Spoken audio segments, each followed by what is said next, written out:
আচ্ছা, অনেকে তো বয়স্ক আছে, দেখা যাচ্ছে 60-70 বছর। না, ওরকম কাউকে সরি অ্যাকসেপ্ট করা তো সম্ভব না। আমি তো আর সেরকম বয়স হয়ে যায়নি আমার। আমি তো এখনো ইয়াং, তাই না? হয়তো বা বিয়ে হয়েছিল একটা দুর্ঘটনা, একটা অ্যাক্সিডেন্টলি একটা বেবি হয়, এই। এছাড়া আমার থেকে অনেক বয়স্ক মেয়েরাও অল্প বয়সের ছেলেদেরকে বিয়ে করতেছে। তো আমি সেটা বলতেছি না, বলতেছি যে একটা ম্যাচুরিটি, একটা মানানসই বলে বিষয় আছে, সেটা যদি না থাকে তাহলে কি করে হবে? আচ্ছা, এখন যদি আপনার কেউ, আমাদের দর্শকরা দেখা যাচ্ছে যে আপনার সাথে এমনি যোগাযোগ করলো, ফোনে কথাবার্তা বললো, বিয়ে করলো না, এরকম। না না না, এরকম কেউ আমাকে নক করবেন না। শুধুমাত্র সেই ব্যক্তিটাই নক করবে যে এই যে যা কিছু বললাম সবটা শুনলো, সবটা মানতে পারবে, সব রকম ভাবে চলতে পারবে। শুধু সেই মানুষটাই আমাকে নক দেবে, এছাড়া অন্যরা নক দেওয়ার কোনো প্রয়োজন নাই। সেই ক্ষেত্রে দেখা যাচ্ছে কি যে আপনার এখন আপনি কি কাজ করেন? এখন আপাতত আমি একটা জব করতেছি। জব করেন? হ্যাঁ। সংসার কি আপনি চালান? সংসার বলতে বাচ্চাকে দেখি, মা আপনি বাবা আছে, ওনাদেরকে ভাই আছে, ভাই দেখে। থাকেন কোথায়? আমি টুকটাক, আমি ঢাকাতেই আছি। দেশের বাড়ি কোথায় আপনার? নরসিংদী।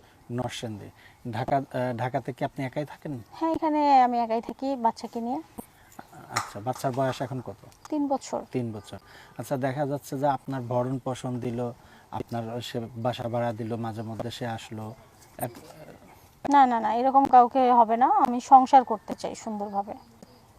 আচ্ছা, তো যদি তারা দেখা যাচ্ছে যে আপনার একটা খরচাপাতি দিয়ে দিল, ঠিক আছে, যতদিন আপনার বিয়ে না হলো খরচাপাতি দিল, আপনার আপনার সাথে আপনি তারা পার্সোনাল সময় টময় দিলেন, না না না, এটা তো রক্ষিতার মতো বিষয় হয়ে যাচ্ছে। এটা তো আর, একটু খুলে বলেন আর কি। এটা রক্ষিতা। আমি চাচ্ছি স্বামী স্ত্রী হবে, বিয়ে করবে, সংসার করবে, আমার সঙ্গে থাকবে, এটাই। আর আমাকে খরচাপাতি দিবে, আমাকে দেখবে, ওটা লাখ টাকা দিলেও আসলে ওইটা ওই সম্পর্ক হচ্ছে না। এটা তো হচ্ছে ওই যে পতিতাদের মতো, রক্ষিতাদের মতো অবস্থা, যে টাকা পয়সা দিচ্ছে, খাচ্ছি, পড়তেছি, এনজয় করতেছি।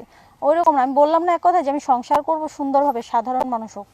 যতদিন আপনার ইয়ে না হয়, মানে আপনার বিয়ে শাদী না হয়, এতদিন তো আপনি কষ্টেই আছেন না, সেই। আমার ওইরকম কষ্ট, কষ্ট বলতে হ্যাঁ, সংসার করতেছি না স্বামীর সাথে, এটা একটা কষ্ট, এটা খারাপ লাগার বিষয়। কিন্তু তাই বলে তো এরকম আমি কাউকে নিতে পারি না, তাই না? এভাবে আমি কারো টাকা পয়সা কখনো নিতে চাই না।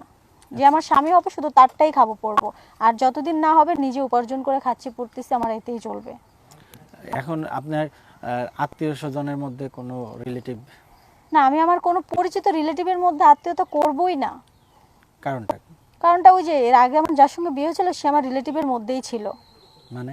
আমার ফুপুর ননদের ছেলে ছিল সে। আচ্ছা আচ্ছা, সে কি কাজ করতো? ওই যে বললাম, ঘোরাফেরা, এটা ওইটা, কখন কি করতো নিজেও জানতাম না। আচ্ছা, এখন যদি মনে করেন যে কোন অঞ্চলের ছেলের পছন্দ আপনার? বাংলাদেশের যে কোনো জেলার হোক, যে কোনো জেলার হলেই চলবে? মানুষটা ভালো হোক, তাইলেই হবে। শোনেন, এমন কোনো দেশ নাই, এমন কোনো অঞ্চল নাই, এমন কোনো জেলা বা বিভাগ নাই যে এইখানে মানুষ ভালো খারাপ মিলিয়ে নেই। প্রতিটা জায়গায় আমরা ভালো খারাপ সবাই আছি। তাই আমি মনে করি কোনো নির্ধারিত কোনো নাম বলতে পারবো না যে অমুক জায়গার মানুষ ভালো বা এইখানেরটা ভালো না। না, ভালো খারাপ সব জায়গায় আছে, যেহেতু সেহেতু আমি চাই বাংলাদেশের যে কোনো জেলা থেকে হোক, কিন্তু মানুষটা ভালো হোক, সৎ হোক, এটাই, চরিত্রবান হোক। আচ্ছা, অনেকে দেখা যাচ্ছে যে আপনার এখন দেশের বাইরে আছে, হ্যাঁ, ঈদে বাড়ি আসবে, সেই ক্ষেত্রে এতদিন যদি আপনার সাথে যোগাযোগ করে একটা বন্ডিং না এর না, তো বিষয় আছে। কোনো প্রবাসী ছেলেকে বিয়ে করো না। বাংলাদেশে কি ছেলের অভাব নাকি? বাংলাদেশের মধ্যে থেকে যারা আছে, সে তাদের মধ্যে থেকে আমি যে কোনো একজনকে সিলেক্টেড করব। আগে হুট করে তো আর একজন মানুষের, আপনিও চেনেন না, সেও চেনে না, চেনা জানার বিষয় আছে, কিছুদিন পরে। হ্যাঁ, অবশ্যই যোগাযোগ করে আসবে, কথাবার্তা বলবে, দেখবো, জানবো, শুনবো তার বিষয়ে, সবটা সময় নিয়ে দেখবো, উদ্ঘাটন করে, তারপর না হয় জীবনসঙ্গী হবো। আমি তো আর বলিনি আজকে কথা বলবে, আমি কালকেই বিয়ে করে নেবো, আমি আমরা বলছি। বিদায় নিব, বিদায় নেওয়ার পরে দর্শকদের কিছু বলার আছে? হ্যাঁ, এইটাই বলবো আর কি, জীবনে জীবনসঙ্গী বাছার ক্ষেত্রে অন্তত একটু ভেবে চিন্তে সবাই জীবনসঙ্গী করবেন। আমার মতো করে কেউ, মানে পরিবারের চাপে হোক কিংবা নিজে রিলেশন করে হোক, ভুল সিদ্ধান্ত কেউ যেন না